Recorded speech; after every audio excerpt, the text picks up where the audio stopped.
Hey, Austin, what's going on? Rob Cesternino here. Congratulations on the great run this season and all your success. How are you doing, Austin?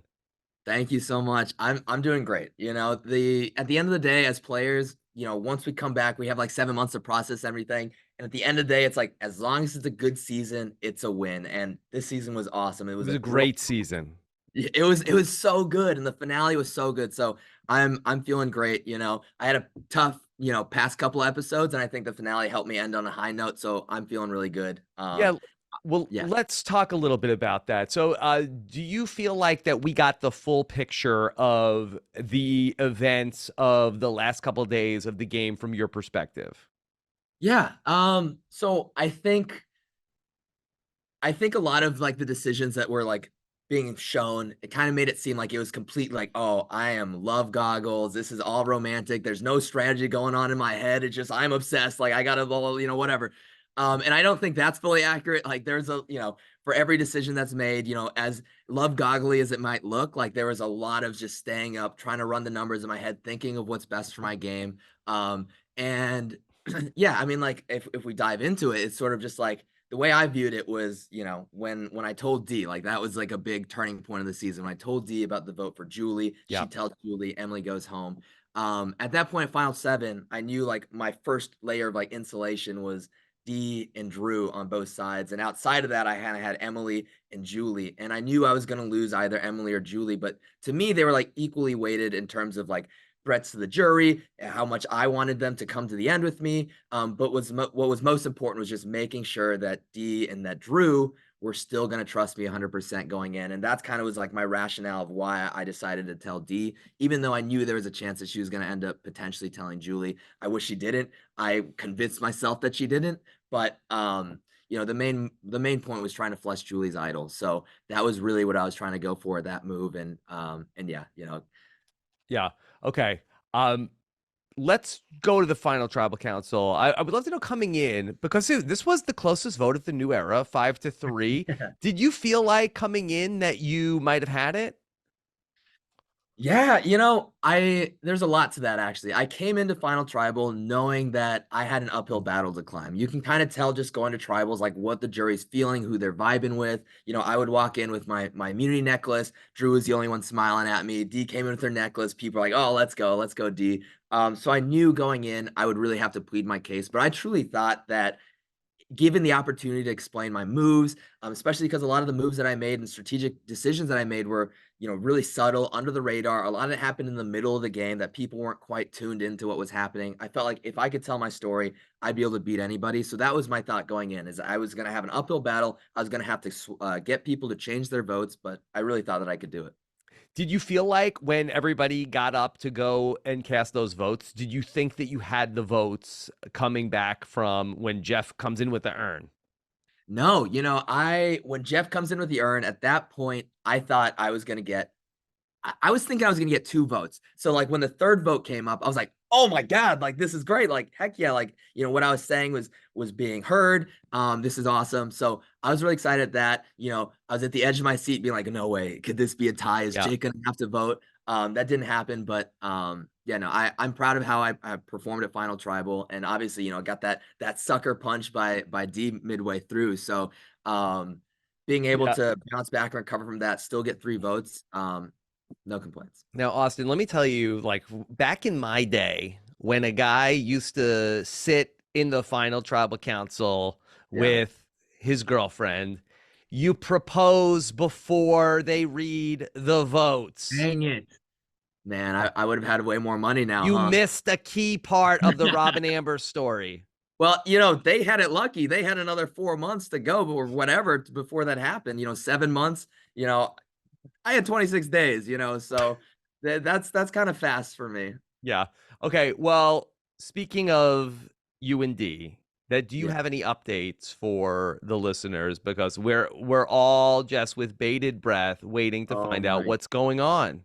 Oh my gosh. Well, listeners, I know this isn't exactly what we want to hear, but for now, I think we want to keep post game stuff private. Things are really going crazy right now, really hectic. And I don't know if I'm ready to handle Okay. all of that yet. All So right. I don't keep it mean there to for I now. don't mean to pry, but like we gotta ask, Yeah, okay? yeah, yeah. Of course, of Okay. course. All right.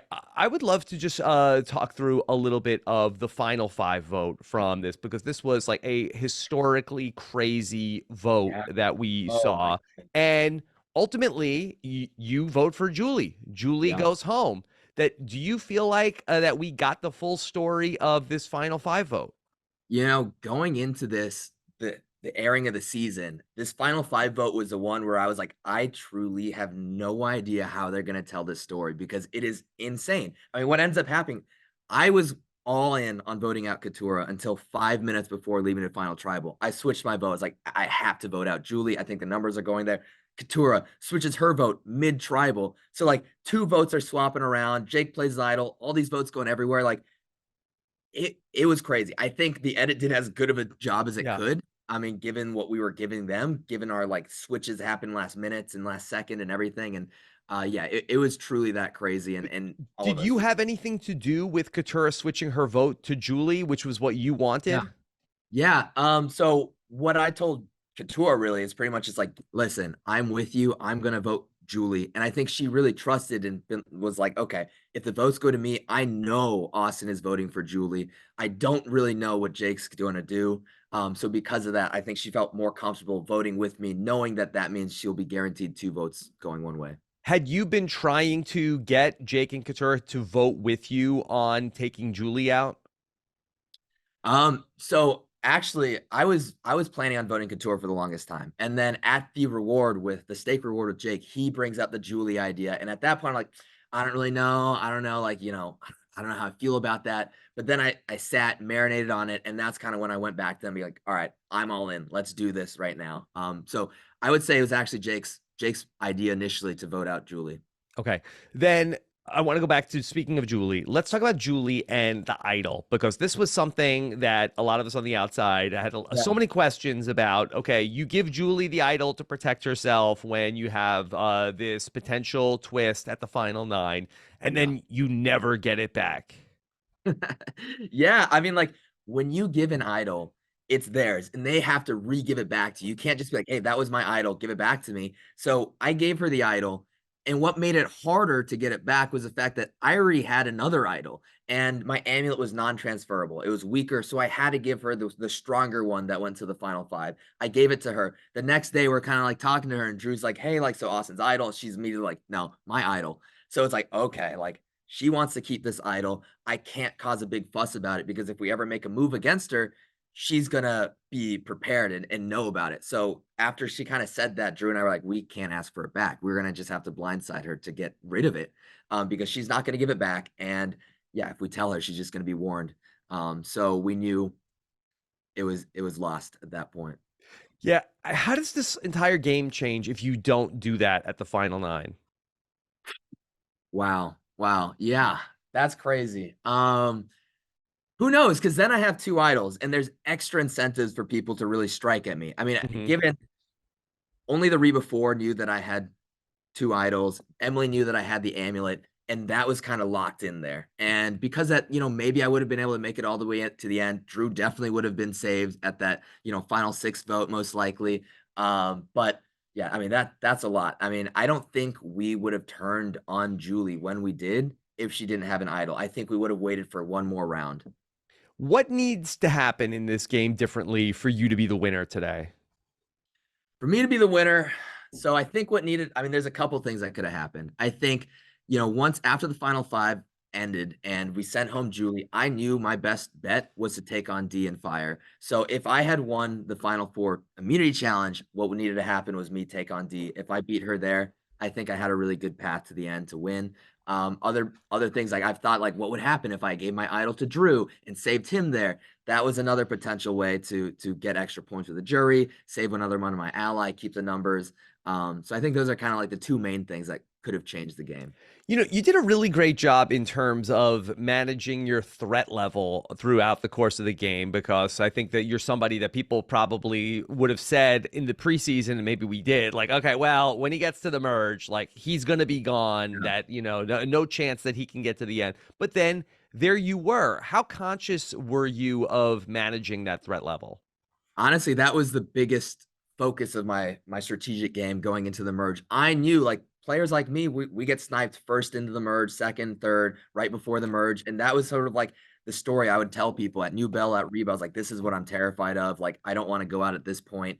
And I did everything that I could to manage my threat level. And honestly, having two idols made that even harder because it's like everything that I do has to be so subtle, so under the radar, because I felt like any move I make gets super heightened. It's like he did that and he has two idols and he can win these challenges. Like he needs to go. So I really played up the I'm just this clueless, like surfer dude. Like I have no strategic bone. Like Drew does all my strategy. I don't know anything. I'm at the bottom of this Reba 4. The women are so powerful. Like I'm just trying to survive here. And I just like really was pushing that kind of narrative that like I'm just bumbling along through here because it it could have really gone the other way if people got a whiff of anything. I want to ask you about something that I wonder if you told a lie at the final tribal council, because you said at the final tribal council that you just like made up this story about how you didn't really want the amulet, that you just like told people that you wanted the sandwich. But I saw how passionate you were about the sandwich. Did you lie at the final tribal council and say you didn't really want the sandwich? I think it was a half lie. You know what was true about it is like, yeah, I went to everybody and saying the reason why I want Kelly out is because she took my sandwich, stuff like that. But like really, it was like, no, I wanted this idol at that point. It's true when we got to the journey and we had that options. Yeah, I wanted the sandwich, but I knew if we got the amulets, which I felt like was what was going to happen because I was going there with two big players who really wanted to make a splash in the game. So I knew we were probably going to go amulets, and I felt the only way to make that worth it was if I upgraded to an idol. So yeah, at that moment, I wanted the sandwich. After I had the amulet, it was like, okay, we're hamming up this whole sandwich story to get Literally. people, yeah, literally to get people to be willing to vote them out, but still think that I was like this surfer bro nut who just going out for revenge and not doing this out of strategy, but doing this out of like revenge kind of thing. Other than at the final four making the fire, was there ever any thought to potentially try to get D out of the game as such a big threat? Honestly, no. So D and Drew were my number ones, and the thing is like with both of them, I was gonna go to bat to them to the end. I wanted to take them both to the end. I had a final two deal with Drew, and I wanted to protect him just as much as I was protecting D. Like if D came up to me at the final seven, I was like, "Hey, let's vote out Emily." I would have gone to Drew 100%, the same way that I went to D to tell her about Julie. Mhm. So both of them, no, I wasn't going to vote them out. And, maybe that's playing too much with my heart. I think that's also coming in as an alternate, not having enough time to like mentally prepare myself for this war that's about to happen. But yeah, no, I wasn't going to vote D. I wasn't going to vote Drew. Okay. Austin, I know you have to run. You have a million interviews here today, but you're such a good sport. So nice to talk to you. You were so fun this season. Your mom is so fun on social media. So I just wanted to say that before I let you go here today. But Oh, yeah, thank you so all, much. all, all the best outside the show, Austin. Okay. Thank you. Thank you. All right. Awesome talking to you. It's been a dream come true. So Take thank care. Bye. you too.